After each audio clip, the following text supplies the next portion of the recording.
কষ্টে আছে মন, যেই আমার গান শুনবে ফিরে পাবে যৌবন। টিউ টিউ টিউ। এ কি চমৎকার! আমি তো আমার যৌবন ফিরে পেয়েছি। মন্ত্রী, এ কিভাবে সম্ভব?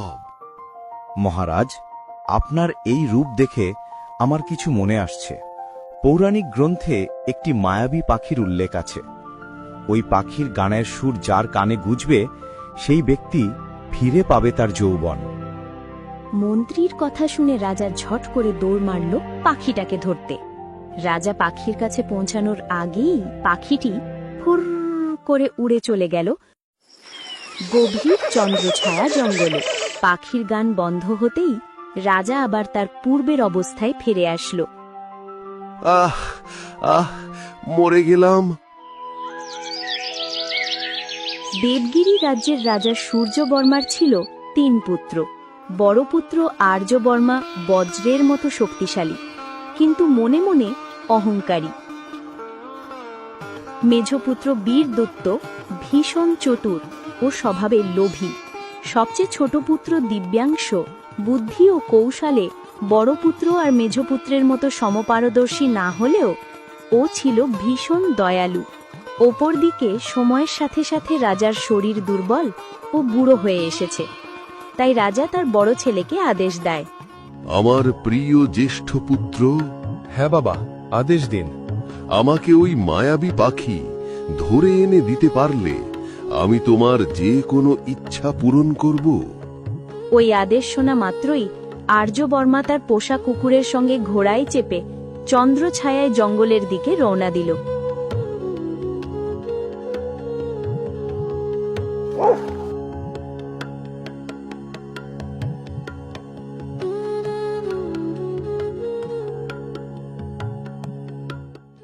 ধুর, ওই মায়াবী পাখির খোঁজে দুপুর থেকে সন্ধে হয়ে গেল।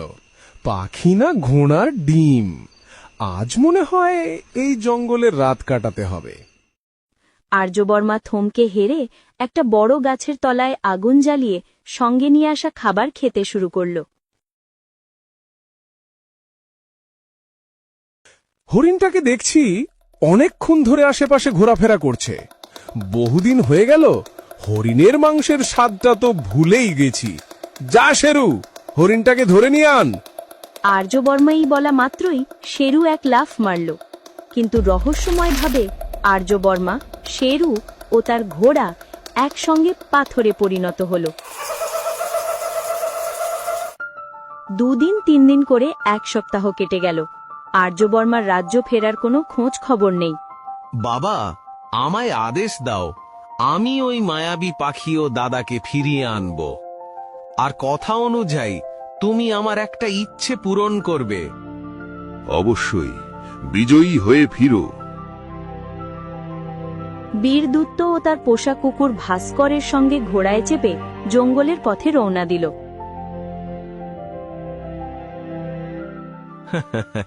দাদাকে বাঁচানোর কথা তো আমার একটা বাহানা ছিল।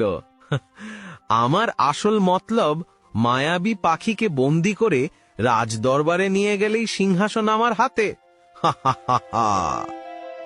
আগের মতোই বীরদূতও সারা জঙ্গল খোঁজে। হাতে কিছু না আসায় হাল ছেড়ে ঠিক ওই গাছের তলায় আগুন জ্বালিয়ে নিয়ে আসা খাবার খেতে শুরু করল। কিছুক্ষণ পর ঠিক আগের মতোই বীরদূতের সামনে হরিণ এসে দাঁড়ায়। পাখির সন্ধানে আমার মুন্ডু ফেটে যাচ্ছে। ওপর থেকে হরিণটা আমার দিকে প্যাচ প্যাচ করে তাকাচ্ছে। মনে হয় হরিণটাকে আমার পেটে আশ্রয় দিতে হবে। যা ভাস্কো, কামড় মার। কুকুরটা লাফ মারার সাথে সাথে ঠিক আগের মতো বীরদূত, তার ঘোড়া ও ভাস্কো 3 জন রহস্যময়ভাবে পাথরে রূপান্তরিত হয়। 3-4 দিন কেটে যায়, তবুও আর্যবর্মা আর বীরদূত রাজ্য না ফেরায় রাজার মাথায় চিন্তায় মেঘ ঘনিয়ে আসে। বাবা, আমায় আদেশ দাও, আমি ওই মায়াবী পাখি ও দাদাদের ফিরিয়ে আনব। না না বাবা, তোর 2 প্রতিভাশালী দাদা যে কাজ পারল না, তুই কিভাবে পারবি? বাবা, তুমি বিশ্বাস করো, আমাকে একটি মাত্র সুযোগ দাও। যা বাবা, আগে তোর ইচ্ছা।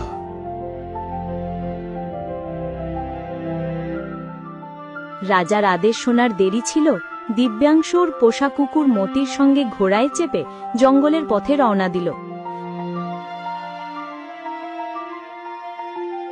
দিব্যাংশু ঠিক তার দাদাদের মতোই পাখির খোঁজ শুরু করল।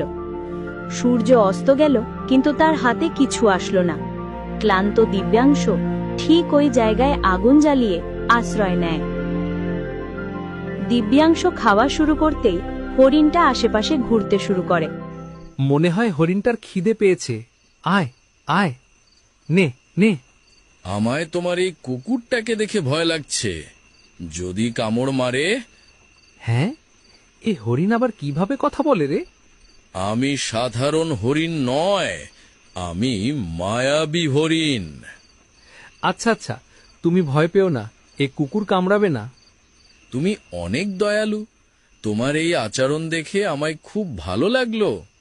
আচ্ছা, তুমি এই জঙ্গলে কি করতে এসেছো? আমি এক মায়াবী পাখির সন্ধানেই জঙ্গলে এসেছি। তোমার কি মনে হয় যে মায়াবী পাখির খোঁজে তুমি এসেছো, সে পাখিকে কি এই জঙ্গলে পাবে? আমার বাবা দেখেছিলেন পাখিটা এই জঙ্গলে উড়ে এসেছে। পাখিটা এই জঙ্গলে উড়ে এসেছিল ঠিকই, কিন্তু ওর আসল ঘোষলা তামসেন রাজ্যের সামনে পেয়ারা গাছে। তুমি এত সব কি করে জানো? আমি আগেই বলেছিলাম, আমি কোনো সাধারণ হরিণ নয়। এই বলেই হরিণ তার রূপ পরিবর্তন করল।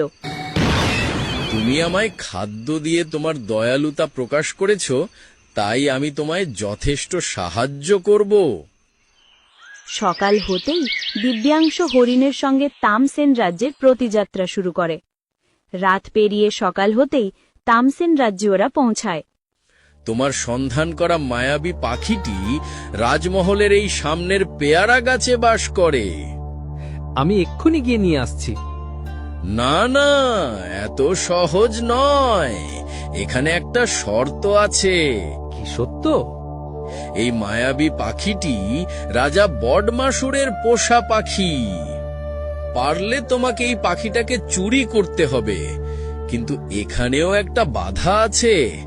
এই গাছের কোনো ফল বা ছোট একটা পাতা যদি মাটিতে পড়ে, তাহলে ভয়ঙ্কর আওয়াজ করবে, আর ওই আওয়াজ শোনা মাত্রই রাজা বডমাসুরের সৈন্যরা আমাদের বন্দী করবে। আর রাজা বডমাসুর অনেক তীক্ষ্ণ মেজাজি, যদি এই ব্যাপারে তিনি জানতে পারেন, তাহলে আমাদের মুন্ড তো পাকাই উঠবে।